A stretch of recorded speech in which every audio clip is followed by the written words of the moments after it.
കേരള പോലീസിനും സംസ്ഥാന സർക്കാരിനുമൊക്കെ വലിയ നാണക്കേടാണെന്ന കാര്യത്തിൽ സംശയമില്ല. ഈ ക്രിമിനൽ ആഭ്യന്തരമന്ത്രിയെ തന്നെ വെല്ലുവിളിക്കുന്നു.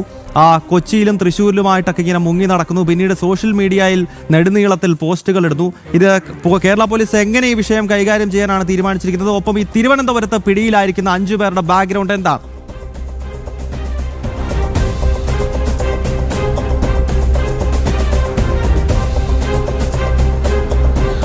ഗൗതം, ഈ അടുത്തിടെ പോലീസിനെ ഇത്രത്തോളം നാണക്കേടിലാക്കിയ മറ്റൊരു സംഭവം ഉണ്ടായിട്ടില്ലെന്ന് പറയാം. കാരണം ഈ UDF സർക്കാർ അധികാരത്തിൽ വന്ന ശേഷം ഇത്രയും കൂടുതൽ പ്രതിരോധം സർക്കാരും ആഭ്യന്തര വകുപ്പും നേരിടുന്നതും ആദ്യമായാണ്. കാരണം അർജുൻ ആയങ്കയെ ഇപ്പോഴും പിടികൂടാൻ കഴിയുന്നില്ല. ഇയാൾ ഒളിവിൽ കഴിഞ്ഞുകൊണ്ട് നിരന്തരമായി പോലീസിനെതിരെ ഫേസ്ബുക്ക് വഴി പോസ്റ്റുകൾ ഇടുന്നു, സാമൂഹ്യ മാധ്യമങ്ങൾ വഴി റീലുകൾ പങ്കുവെക്കുന്നു. ഈ രീതിയിൽ മുന്നോട്ട് പോവുകയാണ്. തുടർച്ചയായി പോലീസിനെ വെല്ലുവിളിക്കുകയാണ്. പിടിക്കാമെങ്കിൽ പിടിച്ചോളൂ എന്നൊക്കെ പറഞ്ഞുകൊണ്ട് നിരന്തരമായി സാമൂഹ്യ മാധ്യമങ്ങളിൽ പോസ്റ്റുകൾ ഇടുന്നു. ആഭ്യന്തരമന്ത്രി കഴിഞ്ഞ ദിവസം കർശനമായ നിർദ്ദേശം അർജുൻ ആയങ്കയെ പിടികൂടണമെന്ന് ചൂണ്ടിക്കാണിച്ചുകൊണ്ട് സംസ്ഥാന പോലീസിന് നൽകുന്നു. ഇതിന്റെ അടിസ്ഥാനത്തിൽ കഴിഞ്ഞ ദിവസം കണ്ണൂരും അതുപോലെ തന്നെ തൃശ്ശൂരും എറണാകുളത്തുമൊക്കെ വലിയ രീതിയിലുള്ള തെരച്ചിലുകൾ നടത്തുന്നു. ഈ തെരച്ചിലുകളിലൊക്കെ നടക്കുമ്പോൾ അവരെ വെട്ടിച്ചുകൊണ്ട് അർജുൻ ആയങ്കി കടന്നു കളയുന്ന സാഹചര്യത്തിലേക്ക് എത്തുന്നു. ഇത് പോലീസിനുണ്ടാക്കിയത് വലിയ നാണക്കേടാണ്. കാണുകയാണെങ്കിൽ അതായത് ഏതെങ്കിലും തരത്തിൽ പിടികൂടുന്ന സമയത്ത് അക്രമ സംഭവങ്ങൾ മറ്റോ ഉണ്ടാവുകയാണെങ്കിൽ വെടിവെക്കാനുള്ള നിർദ്ദേശം പോലും പോലീസിന്റെ ഭാഗത്ത് നിന്ന് ഉണ്ടാകുമ്പോൾ പോലും അർജുൻ ആയങ്കി എവിടെ എന്ന ചോദ്യത്തിന് കൃത്യമായ ഉത്തരം നൽകാൻ സംസ്ഥാന പോലീസിന് കഴിയുന്നില്ല. അത്രത്തോളം നാണക്കേടിലേക്ക് സംസ്ഥാന പോലീസ് പോകുന്നു.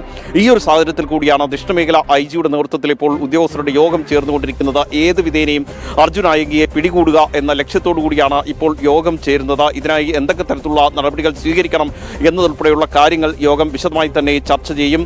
പ്രധാനമായും ഈ സാമൂഹ്യ മാധ്യമങ്ങളിലെ പോസ്റ്റുകളുമായി ബന്ധപ്പെട്ട ഇന്റർനെറ്റ് ഉൾപ്പെടെ സൈബറിന്റെ സഹായത്തോടുകൂടി ഇന്റർനെറ്റ് ഉൾപ്പെടെ പരിശോധിച്ചുകൊണ്ട് അത്തരം രേഖകൾ ഉൾപ്പെടെ പരിശോധിച്ചുകൊണ്ടുള്ള അന്വേഷണത്തിലേക്ക് പോകാനുള്ള തീരുമാനത്തിലേക്ക് പോലീസ് എത്തിയിട്ടുണ്ട്. കഴിഞ്ഞ ദിവസം തന്നെ ഇതുമായി ബന്ധപ്പെട്ട ചില ഫോൺ രേഖകൾ പോലീസ് പരിശോധിച്ചിരുന്നു. ഇതിന്റെ അടിസ്ഥാനത്തിൽ തൃശ്ശൂരും അതുപോലെ തന്നെ എറണാകുളത്തും പാലക്കാടുമൊക്കെ തെരച്ചിൽ നടത്തിയെങ്കിലും അർജുൻ ആയങ്കയെ കണ്ടെത്താൻ കഴിഞ്ഞിരുന്നില്ല.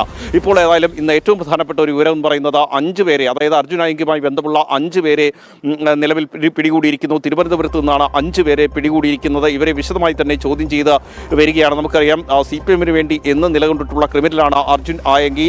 സ്വർണം പൊട്ടിക്കൽ കേസിലൊക്കെ ഉൾപ്പെട്ടപ്പോൾ പോലും CPM അർജുൻ ആയങ്കിക്ക് എല്ലാ സംരക്ഷണവും ഒരുക്കിയിരുന്നു. അതിന് കാരണം എന്ന് പറയുന്നത് TP ചന്ദ്രശേഖരൻ വധക്കേസിലെ പ്രതികളായ കൊടിസുനിയും കിർമാണി മനോജും ഉൾപ്പെടെയുള്ളവരുടെ സംരക്ഷണയിലാണ് അർജുൻ ആയങ്കി സംസ്ഥാനത്ത് ഇതുവരെ വിരഹിച്ചിരുന്നത്. ആ ഒരു വലിയ സ്വാധീനം അർജുൻ ആയങ്കിക്ക് ഉണ്ടായിരുന്നു. ഇത് ഉപയോഗപ്പെടുത്തിക്കൊണ്ട് തന്നെയാണ് ഈ സ്വർണം പൊട്ടിക്കൽ ഉൾപ്പെടെ അർജുൻ ആയങ്കി നടത്തിയതും കോടികൾ സമ്പാദിച്ചതും വലിയ രീതിയിലുള്ള ഒരു ഗുണ്ടാസംഘത്തെ വളർത്തിയെടുത്തതും. ആ ഗുണ്ടാസംഘത്തിൽ ഉൾപ്പെട്ട 5 പേരാണ് നിലവിലിപ്പോൾ പിടിയിലായിരിക്കുന്നത്. നേരത്തെ കഴിഞ്ഞ ദിവസം തന്നെ മറ്റു ചിലരെ കൊച്ചിയിൽ നിന്നും അതുപോലെ തന്നെ തൃശ്ശൂരിൽ നിന്നും പോലീസ് പിടികൂടിയിരുന്നു. ഇവരെ വിശദമായി ചോദ്യം ചെയ്ത് വരികയാണ്. പക്ഷേ അർജുൻ ആയങ്കി എവിടെ എന്ന ചോദ്യത്തിന് കൃത്യമായ ഉത്തരം നൽകാൻ ഇപ്പോഴും സംസ്ഥാന പോലീസിന് കഴിയുന്നില്ല എന്നതാണ് ഏറ്റവും പ്രധാനപ്പെട്ട ഒരു കാര്യം. അല്പസമയം നമ്മുടെ സംസ്ഥാന പോലീസ് മേധാവിയായി സംസാരിച്ചിരുന്നു. അപ്പോൾ അദ്ദേഹം പറഞ്ഞത് ചില സൂചനകൾ ലഭിച്ചിട്ടുണ്ട്.